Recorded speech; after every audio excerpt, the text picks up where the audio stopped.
Nadreen, मुसलसल 15 साल तक बांग्लादेश के ऊपर हुकूमत करने की वजह से शेख हसीना साहिबा का और उनकी पार्टी का माइक्रो लेवल पर बांग्लादेश में कंट्रोल रहा है। किसी भी इंस्टीट्यूशन में उठा के देख लें, टॉप की पोजीशन पे आपको वही लोग नजर आते हैं जो कि अवामी लीग के लॉयलिस्ट हैं। किसी भी बड़े ऑफिस में कोई बंदा अगर अपॉइंट करना होता था तो पहले उसका बैकग्राउंड चेक किया जाता था कि इसकी हिस्ट्री क्या है, ये हमारी साइड पे है या हमारी साइड पे नहीं है, ये देखा जाता था, फिर उसको अपॉइंट किया जाता था। एज अ रिजल्ट अब हो ये रहा है कि ये जो स्टूडेंट्स वहां पर इतना बड़ा इनकलाब लेकर आ गए हैं, एक बहुत बड़ा इन्होंने काम करके दिखाया है। कोई सोच नहीं सकता था कि एक ऐसा मुआशरा जहां हर चीज शेख हसीना की पार्टी कंट्रोल करती है वहां पर वो धपड़धूस हो जाएंगी। कोई सोच नहीं सकता था इस तरह से। तो ये एक बहुत बड़ा इवेंट हुआ है, बांग्लादेश की तारीख में इसको याद रखा जाएगा। तो इसके बाद इनको कदम कदम पे मुश्किलातें फेस करनी पड़ी हैं। इनकलाब के बाद भी, शेख हसीना की यहां से जाने के बाद भी कदम कदम पे इनको प्रॉब्लम्स और चैलेंजेस फेस करने पड़ रहे हैं। पहले आपने देखा कि इन्होंने फौज को क्लीन करने की कोशिश की और उसमें जो प्रो अवामी लीग, प्रो इंडिया जो एलिमेंट्स थे उनको उठा के बाहर फेंका इन्होंने, ज़िया उल हसन जैसे लोग और दीगर। उसके बाद आपने देखा कि आज सुप्रीम कोर्ट के अंदर अवामी लीग के जो लॉयलिस्ट थे उनको जबरदस्त किया गया है। जजेस बहुत सारे आज रिजाइन करके गए हैं और उनकी जगह पर दूसरी अपॉइंटमेंट्स हुई हैं। लेकिन पुलिस के अंदर से भी इनको काफी ज्यादा रेजिस्टेंस का सामना करना पड़ रहा है इस वक्त भी। तो पुलिस में बड़े रिफॉर्म्स की जरूरत है। ये जो नया सेटअप आया है, इनको बड़े रिफॉर्म्स वहां पर करने की जरूरत है। इसके अलावा आप देखिए एक इंटरेस्टिंग इवेंट हुआ है। वाइस चांसलर्स मुख्तलिफ जो यूनिवर्सिटीज हैं, मिसाल के तौर पर आप देखिए कि जो शाह जलाल यूनिवर्सिटी है, मेरे पास ये रिपोर्ट्स हैं कि उसके वाइस चांसलर ने रिजाइन किया। ढाका यूनिवर्सिटी के वाइस चांसलर ने रिजाइन किया। बहुत सारे और भी कॉलेजेस और यूनिवर्सिटीज के जो हेड्स हैं उन्होंने रिजाइन किया हुआ है। इसके पीछे असल में लॉजिक ये है कि एक खतरा इस बात का है कि आर्टिफिशियल किस्म की कोई मूवमेंट यहाँ पर इंडिया क्रिएट करवा सकता है और ये हजरात उसको लॉजिस्टिकल सपोर्ट प्रोवाइड कर सकते थे। तो यहाँ पर भी ऑपरेशन क्लीन अप जरूरी था, जो कि यहाँ पर हुआ है। इसके अलावा आप देखिए कि 2-3 तरीकों से इंडिया इस वक्त तंग करने की कोशिश कर रहा है नए इस सेटअप को। एक तो उन्होंने ये किया है कि बहुत सारी जगहों पे आपको वायलेंस की खबरें सुनने को मिल रही हैं कि बांग्लादेश की जो माइनॉरिटीज हैं उनके ऊपर कुछ अटैक्स वगैरह हुए हैं।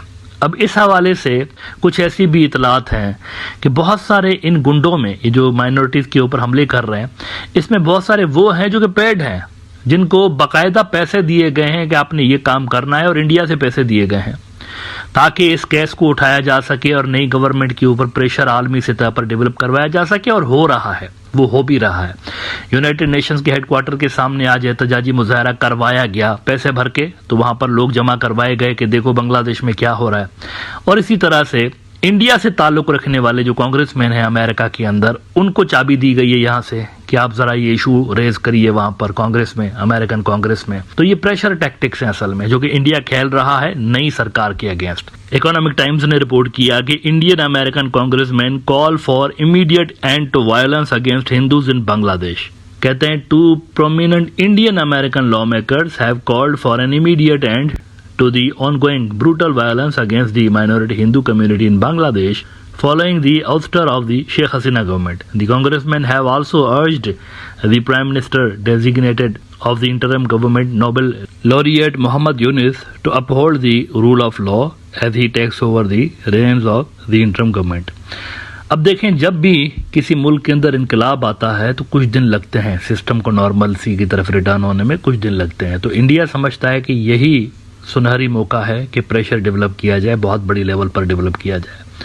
अच्छा, अवामी लीग के गुंडों को भी चाबी दे दी गई है और उन्होंने फौज के साथ लड़ाई शुरू कर दी है। आज शेख हसीना साहिबा का जो आबाई गांव है, आबाई शहर है गोपालगंज, वहां पे और बरगुना में कोई 300-400, एक जगह पे 300-400 और एक जगह पे 1500-1600 जो अवामी लीग के लोग हैं वो बाहर निकले और उन्होंने एहतजाजी मुजाहरा किया, प्रोटेस्ट किया और उन्होंने कहा कि हमारी लीडर को बाहर क्यों भगाया है आपने।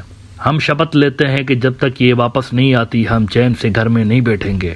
उसके बाद जब इन्होंने तोड़फोड़ मचाना शुरू की और वहां पर प्रोटेस्ट किया तो फौज की गाड़ी वहां मौजूद थी। तो फौजियों ने कहा कि भाई प्रोटेस्ट भली करें, जरूर करें, लेकिन थोड़ा साइड पे करें, रोड को तो क्लियर करें, यहां से जो गाड़ियां जा रही हैं उनको तो जाने दें। तो इस पे उन्होंने ईंटें मारना शुरू की फौज को। अब ये डेलिब्रेट अटेम्प्ट है मुल्क को अनार्की की तरफ और सिविल वॉर की तरफ धकेलने के लिए। फौज ने गोलियां नहीं चलाई, पॉइंट टू बी नोटेड, ना पहले वाले मुजाहिरीन के ऊपर चलाई थी ना इनके ऊपर चलाई। ये 2 शहरों के अंदर हो रहा था। गोपाल गंज में और दूसरी जगह बरगुना में। तो इन्होंने फौज के ऊपर ईंटें मारी और उनकी गाड़ी को जला दिया और उसके नतीजे में 15 जो लोग हैं वो क्लैशेस में जख्मी हुए।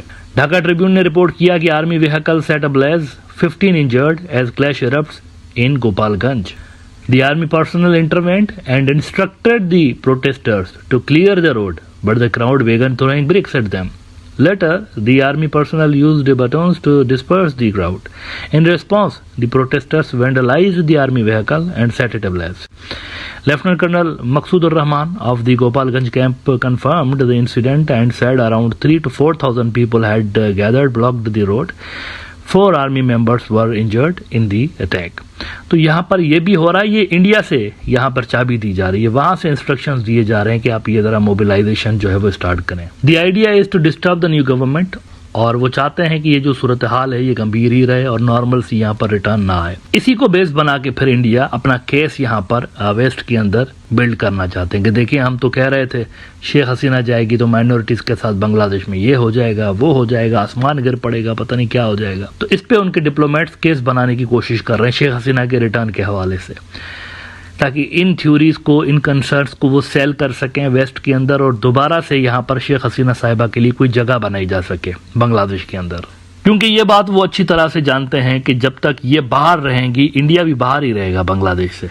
मतलब इंडिया की प्रेजेंस बांग्लादेश के अंदर डायरेक्टली डिपेंड करती है अवामी लीग के ऊपर। इनका किसी और पार्टी के अंदर ऐसा सच स्टेक है ही नहीं, क्योंकि इनको जरूरत ही नहीं पड़ी 15 साल तक इस तरह करने की, किसी और पार्टी में इन्वेस्ट करने की जरूरत ही नहीं पड़ी। तो ये समझते हैं कि शेख हसीना की एंट्री दोबारा बांग्लादेश में लाजम है।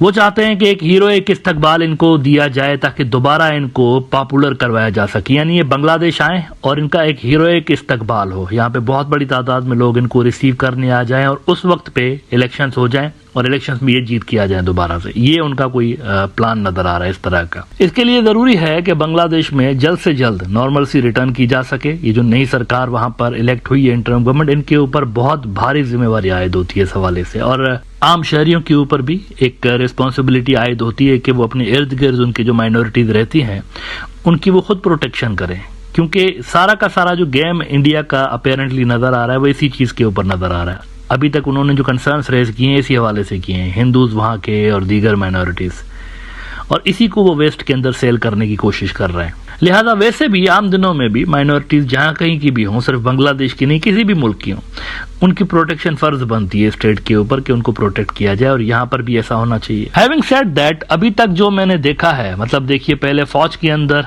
एक बगावत जहां से हो सकती थी वहां से वो उन्होंने क्रैश किया है, वहां पर स्टॉप किया उन्होंने, और एक वहां पर क्लीनिंग का ऑपरेशन हमें बड़ी तादाद में नजर आया। फिर उसके बाद हमने देखा कि कोर्ट के अंदर भी यही चीज आज हमें नजर आई। फिर उसके बाद हमने यूनिवर्सिटीज के अंदर भी देखा है, पुलिस के अंदर भी मुझे इतलात मिली है कि ये हो रहा है सारा कुछ, ट्रांसफर पोस्टिंग्स और कुछ लोगों को सैक किया जा रहा है, ये सारा कुछ पुलिस के अंदर भी हो रहा है। तो मुझे नहीं लग रहा कि इंडिया ये जो कोशिश कर रहा है कि बांग्लादेश में अनार्की बरकरार रहे और इस अनार्की को हम वेस्ट के अंदर सेल करके दोबारा से शेख हसीना के लिए कोई यहाँ पर रोल क्रिएट करें, आई डोंट थिंक ये इतना आसान होगा उनके लिए। चैलेंजेस बहुत बड़े हैं मोहम्मद यूनुस साहब के सामने, बहुत बड़े चैलेंजेस हैं उनकी गवर्नमेंट के सामने, लेकिन आई होप कि वो इन चैलेंजेस से जल्द बाहर आ जाएंगे।